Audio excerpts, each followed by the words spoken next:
Venus is in Gemini, baby. Yes, you need to be booking that class.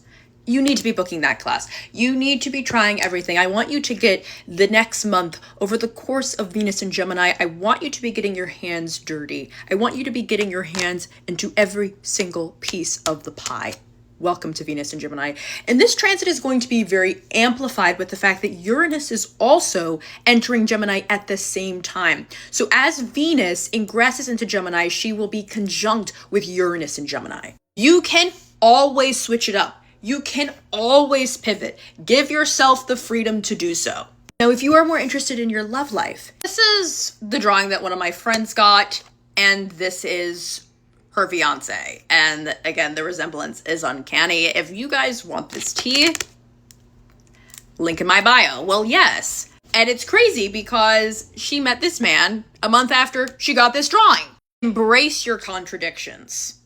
Now, Uranus is the planet that comes in uninvited. Uranus comes to the party uninvited, busting through the doors, causing chaos. So much like in painting, create from chaos. Even if things are not all in a row, not everything is perfectly organized, that does not need to stunt you. That does not need to keep you frozen in time.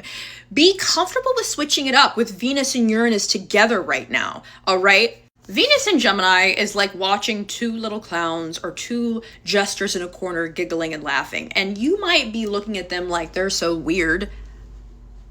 But at the end of the day, they're just whimsical, okay? And you wish that you could be in on their little inside jokes, okay? Venus in Gemini is kind of a refreshing energy at the moment because this Aries stellium in the sky feels extremely intense. The land is dry.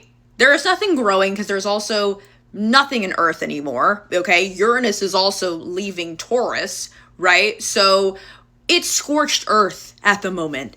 It is emotional arson at the moment. And Venus in Gemini is like, let's raise the morale. Let's lighten the mood. Let's make things feel silly and goofy and unserious once more so that we can cope with the absolute meltdown that this Aries stellium is causing, right? So with that being said, Uranus is leaving Taurus. Now, Taurus is a sign that is about the material world. It is literally the earth element personified, okay? It's also about luxury, wealth, beauty, our bodies, right? Our boundaries, okay?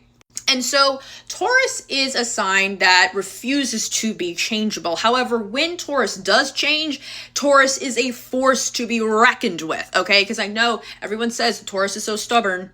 But they are stubborn because they know what happens when they actually change. When the earth, think about the millions of years and change that this planet alone has been through. The earth is slow moving in general. However, when it changes, it's violent, it's beautiful, it's crazy, it's magical, it's wild. Like, I just found it recently that the earth literally had 1,000,000 years of rain. It was simply downpour, torrential downpour raining for 1,000,000 years straight, right? And so right now, Uranus is leaving Taurus, and it's been there since 2018, so it's been about 7 years. The landscape of your Taurus-ruled house has completely changed. You no longer recognize that version of yourself anymore. You no longer recognize that reality, okay? Your Taurus house has undergone so many changes that whoever you were before feels like an ancient time, feels like the BC era. What happened while Uranus was in Taurus over the past 7 years? Like, we need to break it down because the list could go from here to Timbuktu, all right?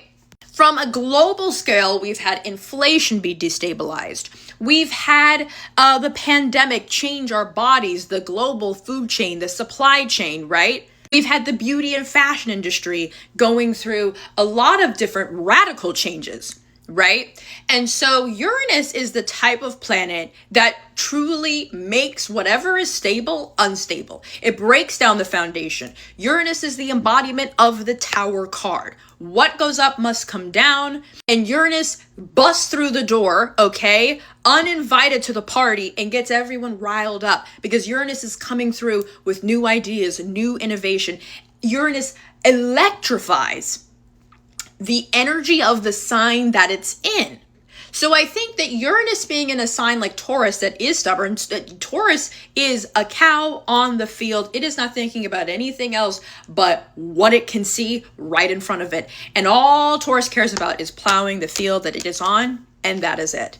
Taurus wants to be settled. Taurus wants to feel grounded. Taurus wants to feel like they can really grow roots down wherever they are. However, Uranus is going around chopping all these damn trees down, okay? Uranus is the wildfire that purifies the forest at the end of the day, but there is still destruction, okay?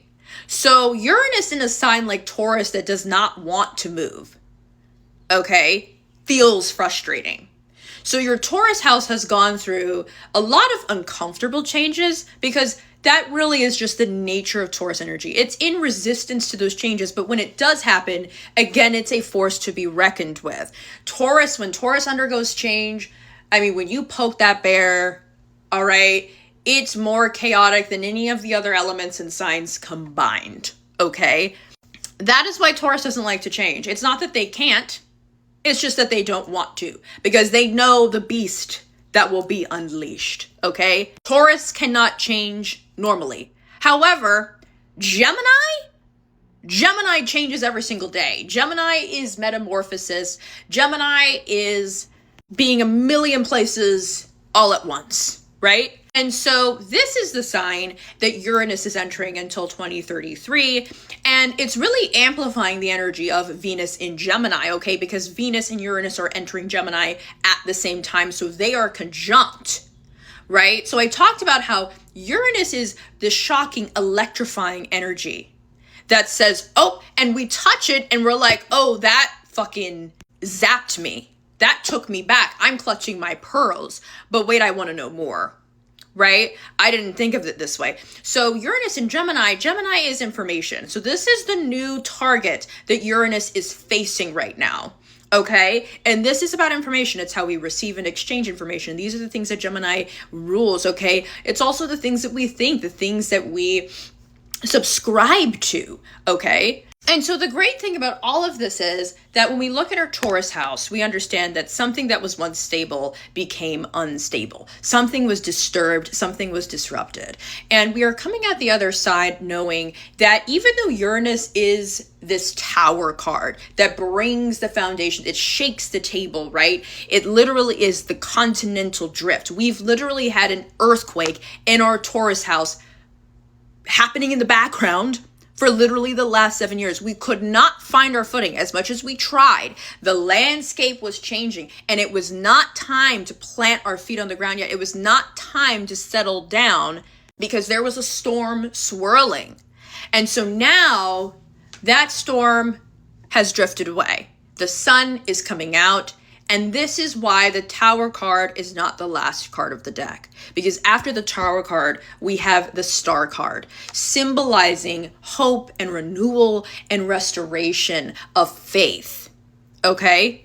Purification comes, new life comes after life is destroyed. And when you even look at the history of this very old planet, you understand that. Because even after extinction level events, life always found a way. New life was able to grow in its place. So the fact that Uranus is leaving a sign right now is very much giving hard reset. It is, you know what, nothing is working, so I'm just going to turn it off, turn it back on again. We're going to close out all of these tabs. We're getting a software update, okay? The thing is that Uranus does not have a moral code like Saturn and Jupiter, okay? Saturn and Jupiter follow their own system of rules and laws.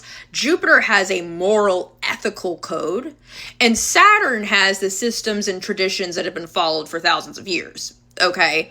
And then Uranus just doesn't give a fuck about who you are, right? Something to understand about Uranus is that Saturn and Jupiter follow the code, all right? Jupiter has a moral, ethical code that it must follow. Saturn has the traditions and systems that have existed for thousands of years. That's just the way it is. Uranus doesn't care about who the hell you are, where you came from,